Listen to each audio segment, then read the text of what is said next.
ये बीमारी नहीं है, ये एक नॉर्मेलिटी है कि यहाँ के बाल के अंदर वो दरवाज़ा नहीं है जिसने हमारे हार्मोन से रिएक्ट करना है, यहाँ के बाल में दरवाज़ा है और इस दरवाजे ने एक वक्त पे खुलना है। अच्छा, किसी का मर्द का बाल ही पतला है, अगर सपोज जैसे मोटा बाल होता है ना ग्राफ्टिंग के लिए चीज़ों के लिए, अगर किसी का बाल ही बिल्कुल बारीक पतला, ऐसे आपको पता है रेशे रेशे जैसे रुई की तरह से बाल है, तो फिर क्या वो वाले भी बाल उठा के उनकी भी ग्राफ्टिंग हो सकती है हम लोगों के लिए? There is a specific condition which is known as DUPA. इतने कम बाल हैं कि आप कुछ नहीं कर सकते। नहीं, बाल की क्वालिटी पतली है। क्वालिटी पतली है तो ज्यादा लगाए जाते हैं, जैसे जिसके स्ट्रेट बाल होते हैं वो पतला होता है, वो कम होता है और उसका इफेक्ट भी कम आता है। कर्ली बाल वाले का बाल मोटा होता है और उसकी डेंसिटी कम होती है लेकिन वो इफेक्ट ज्यादा देता है। तो यस, हर किसी का कुछ ना कुछ तो हो सकता है ना। देखिए, एक आदमी गंजा हो रहा है तो एक वक्त तक वो हर रोज दुआएं करता है, या अल्लाह इस जगह रुक जाए, इस जगह रुक जाए, इस जगह रुक जाए, तो हमने उसमें से किसी भी जगह जाके उसको रोक देना है। अब अगर एक बंदा ट्रांसप्लांट करने आता है और कहता है कि या तो मैंने नॉर्मल होना है या नहीं कराना, ये उसकी बेवकूफ़ी है। कुछ ना कुछ तो आगे बेहतर लग जाएगा ना। मतलब फॉर एग्जाम्पल फ्रंट ही हो जाए तब भी ठीक है, 3 हिस्से ना, कम से कम फ्रंट तो हो जाएगा, बजाय इसकी कि वो पूरा एक रास्ता लेके चलता रहे। अब जैसे पैचेस वगैरह लगाते हैं लोग तो कुछ ना कुछ पैचेस तो इधर से कवर ही करते हैं ना सारा, ठीक है। अब पैचेस के नीचे स्किन का गल जाना, पैचेस के नीचे गुस्ल ना हो पाना, ये सब बड़े बड़े मसाइल हैं पैचेस के। अब फिर यहाँ पे रोज टेप लगाना, टेप उतारना, उसमें जो थोड़ा रवा है बालों का वो भी निकल जाता है। डर्मेटाइटिस, स्किन की प्रॉब्लम्स आ जाती हैं। अच्छा। और फिर देखिए, हम नेल पॉलिश लगा के औरत को तो वजू करने नहीं देते, तो मर्द किस तरह पैच लगा के वजू गुस्ल कर लेता है भाई? मेरे ऑफिस में इतने सारे यहाँ पे बॉयज है, इतने सारे लड़के, उनका मसला पता है क्या है? गंज बना। और मैं उनसे इतनी छोटी लगती हूँ, सारे के सारे मुझसे बड़े लगते हैं। यहाँ पे अजीम भाई ऐसे इशारा करके ना अपना पफ बनाने की कोशिश कर रहे हैं, मगर अजीम भाई आप भी ना मुझसे बहुत बड़े लगते हैं, ये मैं आपको कंफर्म बात बता दूँ। कुछ लोगों ने पैच भी लगाया मुझे आज पता चला मगर कोई बात नहीं, लगाना तो पड़ता है। फिर मैं मजाक नहीं उड़ा रही हूँ, अच्छा लग रहा है, लगाना चाहिए। मैं कौन सा नाम बता के मजाक उड़ा रही हूँ, किसी की पर्सनैलिटी दिखा के मजाक उड़ा रही हूँ? पैच लगाना पड़ रहा है, मगर क्यों आपको इस नौबत तक क्यों आना पड़ता है? इसलिए क्योंकि आप अपने बालों का ख्याल कोई नहीं रखते। आजकल भी इतनी ट्रीटमेंट्स आ गई हैं। डॉक्टर अनिल रियाज हमारे साथ मौजूद हैं, किसी तारुफ के मोहताज नहीं है, हेयर ट्रांसप्लांट सर्जन मैं इनको कह सकती हूँ, और हमारे पास पहले भी आए थे, बड़ी रहनुमाई की थी। आज हम सारी बातें पूछेंगे। अस्सलाम वालेकुम। वालेकुम अस्सलाम। कैसी तबीयत है? अच्छा, ये जो पहले मिथ इसके बारे में बता दें कि ये सच्चाई है या मिथ है कि पाकिस्तान में वो काम नहीं होता, ज़्यादा काम जो है वो टर्की में होता है, हमारे पाकिस्तान में वो टेक्नोलॉजीज चीज़ें अवेलेबल नहीं है, वो ट्रीटमेंट्स अवेलेबल नहीं है? ये मिथ नहीं है, ये झूठ है। अच्छा। अगर आप डिग्री की बात करते हैं about hair restoration, so there is only one diploma, one degree in the world which is known as Diplomat American Board of Hair Restoration Surgery. There is only just one exam. ठीक। पाकिस्तान में वो तकरीबन 20 के करीब, 13 से 20 के करीब हैं, तुर्की में 6 हैं। अच्छा। So we are way more advanced than Turkey. Really? There is nothing which is known as a Turkish method. कोई ऐसी चीज़ नहीं होती। फिर और बहुत सारे अल्फाज आप सुनते हैं जैसे सेफायर, FUE, ऐसी कोई चीज़ है ही नहीं। सेफायर एक ब्लेड है जिससे आगे के हिस्से में छेद किए जाते हैं। FUE एक तरीका है जिससे पीछे से बाल नहीं, there is no gun, there is no machine, just a blade. एक हैंडल पे एक सेफायर का ब्लेड लगता है। ठीक। उससे कीजिए, स्टेनलेस स्टील से कीजिए, उसने सुराख बनाना है। ठीक है। I can say maybe sapphire is superior, stainless steel is all right as well, लेकिन ये सेफायर FUE का जो जुमला मिलाया जाता है ये लफ्ज़ ही गलत है। इट्स जस्ट लाइक कि आपको डायमंड फेशियल कहा जाता है। What is the difference between a diamond facial and any other facial? There is no difference actually. लेकिन आपको एक नाम दिया जाता है जिसके पीछे आपको चलाया जाता है। Chinese method, there is no term, no authentic term like a Chinese method. लेकिन प्रमोट होता है और बड़ी ऑथेंटिक जगहों से प्रमोट होता है। सो अगर तो आपको सही रहनुमाई चाहिए कि किसके पास जाना है, तो आपने simple diplomate American board of hair restoration surgeon देखना है, पूरे पाकिस्तान में वहाँ कहीं से भी जाके करा लीजिए। Hair restoration society of Pakistan है, ये मैं पहले भी जिक्र कर चुका हूँ, उसकी वेबसाइट के ऊपर देखे जा सकते हैं। International society of hair restoration surgeon हैं, उसके ऊपर लिस्ट देखी जा सकती है। सो तुर्की का एक नाम है, इट्स start वहाँ से हुआ था? नहीं नहीं, नॉट Trend एट वहाँ ऑल, से नॉट चला एट फिर? ऑल। हमारे बहुत बात तुर्की में हुआ है transplant. Okay. We were way advance in than Turkey. हम तो 30-35 साल से इस फील्ड के अंदर बहुत आगे हैं। Very तुर्की तो nice. बहुत बात की बात है। अच्छा अच्छा। और तुर्की की अहम बात यह है कि तुर्की में बेसिकली टेक्नीशियन को हुकूमत ने इजाज़त दे दी है एज अ डॉक्टर एक्ट करने की, जबकि हमारे मुल्क में शुक्र है खुदा का अब तक इजाज़त तो नहीं है, लेकिन अंडर हैंड तो होता है। हमारे यहाँ तो सब कुछ अंडर हैंड टेक्नीशियन होता को है ना। कैसे इजाजत दे दी वो when it's not the तुर्की यूरोप साइड के ऊपर ये इजाज़तें मौजूद हैं। अच्छा। इवन अमेरिका कनाडा के अंदर भी बहुत जगहों पे जो काम डॉक्टर का है वो टेक्नीशियन कर रहे हैं। हमारे क्लिनिक्स के अंदर भी बहुत सारे जो हमारे यहाँ पे authentic so called authentic clinic है, वहाँ वो काम जो डॉक्टर का करना है, जैसे पीछे से बाल निकालने का काम है, ये डॉक्टर का काम है। अच्छा। ये टेक्नीशियन का नहीं है, लेकिन 90% ऑफ द प्लेसेस टेक्नीशियन को डेजिग्नेट कर देता है डॉक्टर के, तुम निकालो। So that was is wrong. अपनी हिफाजत करनी चाहिए। पेशेंट शुक्र है आके पूछने लगा है कि सर्जरी करेगा कौन। सर्जरी के 3 हिस्से हैं। नंबर 1, सर के पीछे से बाल निकालना, चाहे वो ड्रिल मशीन से निकाला जाए, चाहे वो स्ट्रिप से निकाला जाए, ये डॉक्टर का काम है, उसके रूट समेत। रूट समेत। It's a technical thing. ये टेक्नीशियन जिसकी तालीम बेसिकली कुछ भी नहीं होती, जिसको हम अपने क्लिनिक्स में ट्रेन करते हैं, और वो जब हमारे पास से ब्रेक ऑफ करते हैं तो वो डॉक्टर बन के, अब मेरे ज़िंदगी में जितने टेक्नीशियंस आए उनमें से मैं नाम गिनवा सकता हूँ कौन कौन डॉक्टर के नाम पे काम कर रहा है मुख्तलिफ जगहों पे, बड़े ऑथेंटिक सेंटर में। अच्छा। खड़े वो होते हैं अपना सेंटर खोल के, डॉक्टर को इनवाइट करते हैं सिर्फ बिठा के चाय पिलाने के लिए, और सर्जरी खुद करते हैं। ऐसे बेशुमार क्लिनिक्स हैं यहाँ पे। तो आपने जब भी किसी के पास जाना है, number 1 it should be an MBBS doctor, he should have a formal training in hair transplant. Can you check the degree as well, like हम यस पूछ वी सकते हैं हैव उससे टू, कि आपने- दीवार पे लगी होती है वो भी चेक करनी होती है, वो लाजमी है। PMDC नंबर, डिग्री, रजिस्ट्रेशन, हर चीज चेक और करनी ये भी है। पूछना है कि जो आप हमें ट्रीटमेंट देंगे वो आप देंगे या आपका यस, अमला दैट देगा? Is the most important Okay, thing कि अच्छा। कितना हिस्सा आप कर रहे हैं अमला। अब ये बड़ी जेन्युइन ऑथेंटिक चीज है कि जो मैं सुराख बना रहा हूँ उसमें बाल मेरा टेक्नीशियन डाल रहा है, ये बड़ी जेन्युइन चीज है। ये हमेशा से था, यानी मेरे बनाए हुए सुराख में मेरे टेक्नीशियन ने बाल डाल दिया। अच्छा। ये टेक्नीशियन ने करना था ये शुरू ठीक है। से, ये टेक्नीशियन ने Okay. करना था, लेकिन ये बाल निकालना और सुराख बनाना ये सब मेरे काम है। As a doctor I have, जो भी इंजरी क्रिएट होनी है वो डॉक्टर ने करनी है। तो ये डॉक्टर्स अपनी जान छुड़ाते हैं, क्या यस, करते हैं ऐसा? What else? Okay, Yes, because that it's is what time we do. Taking as It well is ना, time सुबह taking. शुरू होता है तो शाम तक भाई काम खत्म वीडियो होता है। बना के लोगों को बताना मेरे पास आके ट्रांसप्लांट करा लो, ये बहुत आसान काम है, rather than personally doing a surgery yourself.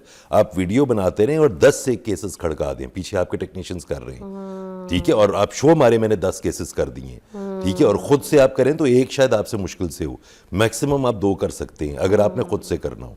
तो दैट इज वेरी इंपॉर्टेंट। आपने राइट पॉइंट बताया है, क्योंकि देखें ट्रांसप्लांट कराने का तो अब सबको शौक पड़ गया है, और इतनी अच्छी बात है कि पाकिस्तान हमारा वे आगे है टर्की से। ये सिर्फ बातें आप लोगों ने जो है ना सुन रखी हैं, टर्की कुछ भी नहीं है, फिर उसके हिसाब से तो हम पाकिस्तान में we are going so good. Doctor Anil Riyaz हमारे साथ मौजूद हैं और हम ट्रांसप्लांट के बारे में बात कर रहे हैं। तो नाज़रीन, DHI एक नई टेक्निक आई है, उसके बारे में जानते हैं कि ये क्या चीज़ है। अब DHI बहुत शोर मच रहा है, हर छोटा इदारा DHI के ऊपर बहुत शोर मचाता है। एक सपेन चोए इम्प्लांटर बेसिकली एक चीज़ होती है जिसके साथ डायरेक्टली सुराख बनता है और डायरेक्टली बाल लगता है। It's not the blade cut. Yes, it's a pen which जिसके अंदर ब्लेड होता है और ये डायरेक्टली बाल इम्प्लांट कर देता है। अच्छा। ठीक है, सो अगर ये डॉक्टर करे तो बहुत अच्छी बात है, लेकिन अगर ये टेक्नीशियन के हाथ में पकड़ा दिया जाए तो बात तो वही हो गई कि टेक्नीशियन से सर्जरी करवाई जा रही है। If a doctor is doing it, it's one of the best possible things. लेकिन डॉक्टर का मतलब है कि बाल निकालेगा भी पहले वो और फिर लगाएगा भी वो, तो इट गोज लॉन्गर। लेकिन जो इस तरह से इसको प्रमोट किया, मतलब किसी भी छोटे से इदारे के अंदर पहले किया जाता है कि जनाब टेक्नीशियंस बैठे बाल निकाल रहे हैं, टेक्नीशियंस ही लोड करके बाल लगा रहे हैं, उसी को वो प्रमोट कर रहे हैं। But if you go for the real चोए इम्प्लांटर, जो इम्प्लांटर टेक्निक है, वो तो महंगा है। वो महंगा है तो इतना सस्ता कैसे फिर ऑफर किया जा रहा है? So that is again a trick जो कि बेवकूफ़ बनाने के लिए कोई भी टर्म इस्तेमाल कर दी जाती है, और हर पेशेंट फ़ोन करके पूछता है कि जी DHI आप कर रहे हैं कि नहीं कर रहे। बट DHI कर रहे हैं, कर कौन रहा है? अहमियत ये कि कर कौन रहा है। If the surgeon himself is doing it और वो इस टेक्नीशियन को डेजिग्नेट कर रहा है, तब तो सुराख सारे टेक्नीशियन ने बनाए ना। डायरेक्शन बाल की, डिस्ट्रीब्यूशन बाल की सब टेक्नीशियन के हाथ में चली गई। So where is the expertise in that? उसमें एक्सपर्टी का लेवल पे तो कुछ भी नहीं आया ना। So that is all about जी, जैसे मैंने पहले बताया, चाइनीज़ मेथड, टर्किश मेथड, ऐसे कोई अल्फाज नहीं होते। There are 2 words, FUE hair extraction, strip या linear scar surgery hair extraction जैसे की जाती है, और इम्प्लांटेशन ओके अच्छा डॉक्टर अनिल, ये जैसे अगर किसी का इस तरह का पैच है सिर्फ जस्ट यू नो इधर सेंटर ऑफ द जो फ्रंट पफ जिससे लड़के बनाते हैं, अगर इधर उनके हेयर फॉल हो चुका है ऑलमोस्ट थोड़ा सा गंजपन के करीब हो गया है, तो वहाँ पे कितना कोई ग्राफ्टिंग होगी, कितने कोई लगेंगे बाल? देखिए अब ये 3 हिस्से हो गए, फ्रंट, मिड और क्राउन।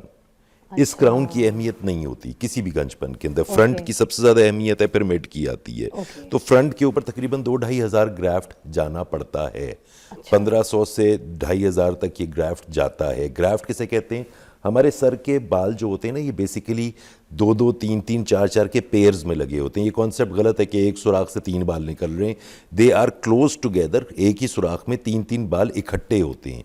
इस पूरे को जब निकाला जाता है तो उसे ग्राफ्ट कहते हैं। अच्छा। उसी को उठा के आगे लगा देने को ट्रांसप्लांट कहते हैं। ठीक है, मगर लगाना अपने ही सर का बाल है, किसी और अपने का सर नहीं का लगा बाल किसी और का नहीं लग सकता। मैचिंग वगैरह it's a very complicated thing. गुर्दे के लिए तो की जा सकती है, बाल के लिए कौन करेगा? और 2 साल के लिए इतनी खतरनाक दवाइयां तो इस्तेमाल वो करेगा। बेसिकली जो डोनर हमें मिलता है वो डोनर हमें यहाँ राइट से लेफ्ट से और अपने थोड़ा सा सर से, पीछे से अपने सर से, दाढ़ी से, जिस्म दाढ़ी से से, भी donor हो कहीं से सकते भी हैं। निकाला जा अच्छा। सकता है। अब खवातीन की आप बात टांग कर के रही बाल थी, से भी donor वो है? यस, खवातीन की जो आप बात कर रही थी पहले कि वो सिल्क कैप वगैरह सब Yes, कुछ yes. खवातीन के लिए सबसे अहम है कि पूरे जिस्म से लेजर करके बाल रिमूव कर रही होती हैं और सर के बाल कम होते हैं। So it's a good thing कि जिस्म से बाल निकाल के सर पे ट्रांसफर किए जा सकते हैं। ना उधर लेजर कराने की जरूरत है ना कुछ। जिस्म पे निशानात की जहां तक बात होती है तो वो इस तरह का पंच होता है कि वो कोई निशान नहीं छोड़ता। So that can be done as well. Very few people do that. बहुत कम लोग ये करते हैं, लेकिन करना मतलब एक बाल जो आपने जाया करना है, why not transfer that to the head? तो ये 100% रिजल्ट है? 100% मतलब देखिए, एक बेकार बाल है जिस्म का जो आपने जाया करना है, ठीक है। अगर आप उसे निकाल के सर पे लगा लेते हैं, ठीक है, तो इट विल ग्रो। 90% चांसेस है कि ये जिस्म ग्रो के बाल करेगा। में इतनी जान होगी? नहीं, कम होती है बाल, लेकिन कुछ तो है ना। ज्यादातर खवातीन के तो बाल हल्के होने की कंप्लेन है। PCOS is very common now, जो बाल गिराता है, जो हेयर लाइन वगैरह खराब करता है। अब वो जितने भी ये जो टोटके फैक्टर है ना, ये टोटके फैक्टर एक्चुअली सब गलत है।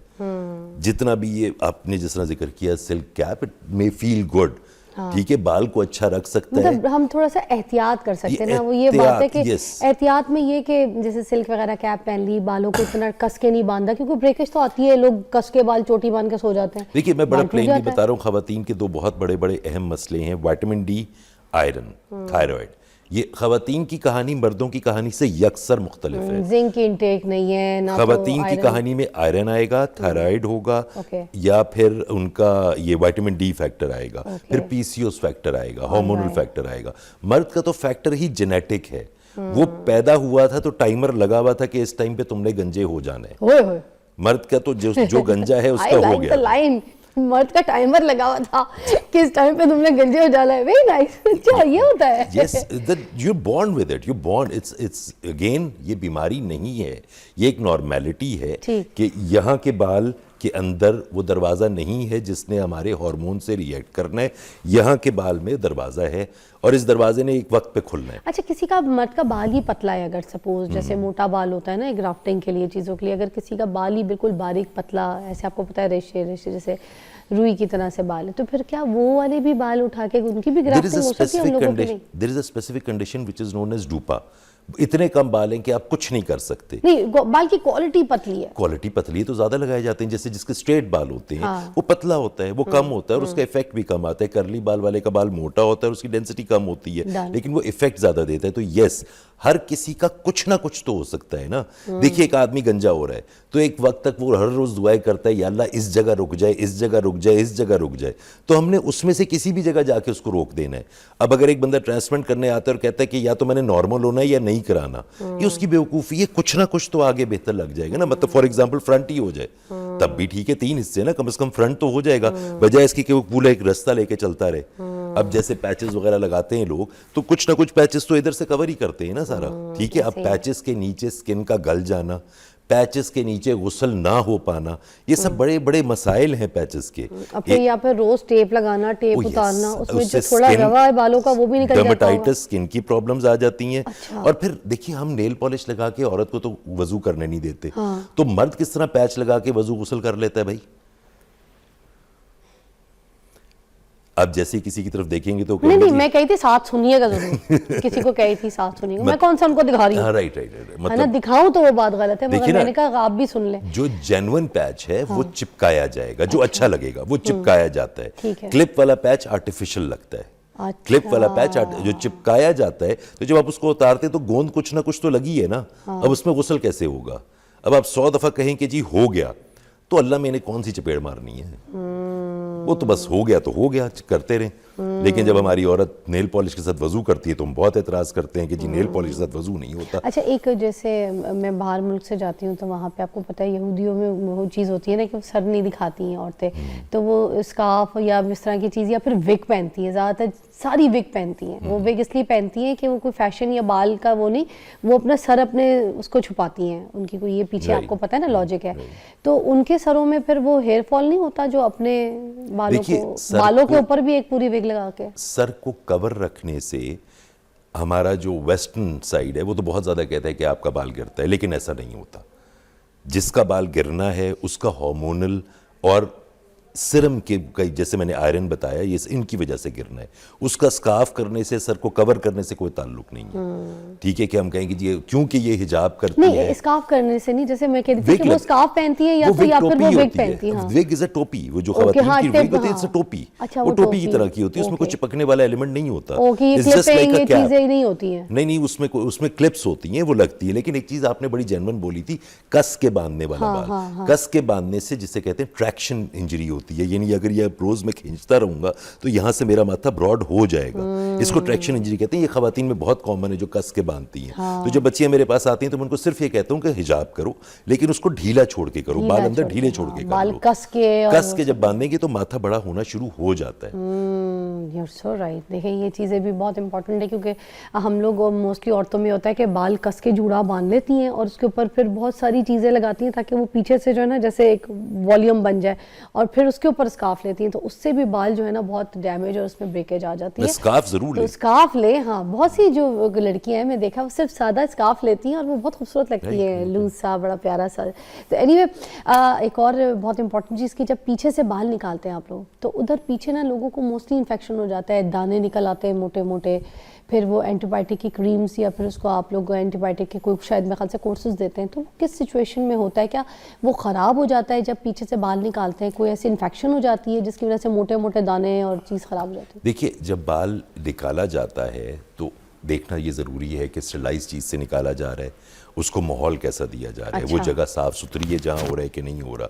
जो तीसरे चौथे दिन जो दाना बन रहा है वो तो थिएटर इन्फेक्शन है। ओके, इवन 7th डे तक थिएटर इन्फेक्शन आ रहा है। अच्छा, ठीक है, उसके वो आ सकता है। हाँ, 7th डे तक थिएटर इन्फेक्शन आता है, 5th 6th डे तक कि थिएटर साफ नहीं था। जो इमीडिएटली अगले दिन दाना शाना बनेगा वो उसका मतलब है कि पहले से इन्फेक्शन था जिसमें सर्जरी की गई, जो नहीं करनी चाहिए थी। इन्फेक्शन पहले ट्रीट करना चाहिए था। अब लॉन्ग टर्म जो दाने शाने बनते हैं वो ये कि बाल अंदर से छेद कर रहा होता है, अंदर छेद करके जब निकलेगा तो स्किन को थोड़ा बहुत इन्फ्लेम करेगा, ठीक है। उसको गाहे बगाहे ट्रीट करना होता है। वो ठीक हो जाता है? हाँ जी, बिल्कुल ठीक हो अच्छा, आप जाता लोग है। शैम्पू वगैरह यूज़ करने से भी मना कर देते हैं, और स्टार्ट में ही होता है कि जब बाल निकाले जाते हैं और आगे जब ग्राफ्टिंग वगैरह करके सर्जरी करके भेजी जाती है पेशेंट को, तो पेशेंट थोड़ा सा ना 3-4 दिन तक नॉर्मलाइज नहीं रहता, कंफ्यूज रहता है, क्योंकि सोता है तो तकिए के ऊपर उसका हल्का सा ब्लड भी आता है, फिर कंफ्यूज उस जगह पे हो ना जहां उसे हर चीज तफसील से बताई ना जाए। अब मेरा रिटन सेट ऑफ इंस्ट्रक्शन है, हर चीज रिटन दी जाती है पेशेंट को कि ऐसे ऐसे होगा। मेरा अपना पर्सनल नंबर पेशेंट के पास होता है कि रात 3 बजे उसे मसला पड़े तो मुझे सीधी कॉल करे, but that is only for my operated patients. Okay. ये नहीं है कि प्री ऑप मैं पेशेंट को जरा लूच पुच करता रहूंगा कि आ जाओ मुझसे ऑपरेशन करा लो। ऑपरेटेड पेशेंट को पूरा हक है मुझे किसी वक्त भी डिस्टर्ब करे, उसको मैंने अकेला नहीं छोड़ना, तो उसको हर स्टेप पे गाइड करते हैं कि क्या करना है। एक एक इंस्ट्रक्शन लिखी जाती है, एक एक बात बताई जानी होती है, तो फिर वो पेशेंट कंफ्यूज नहीं होगा। और ये जो कहते हैं सिगरेट छोड़नी पड़ेगी जो लोगों ने ट्रांसप्लांट कराना है, ये इसमें क्या सच्चाई है?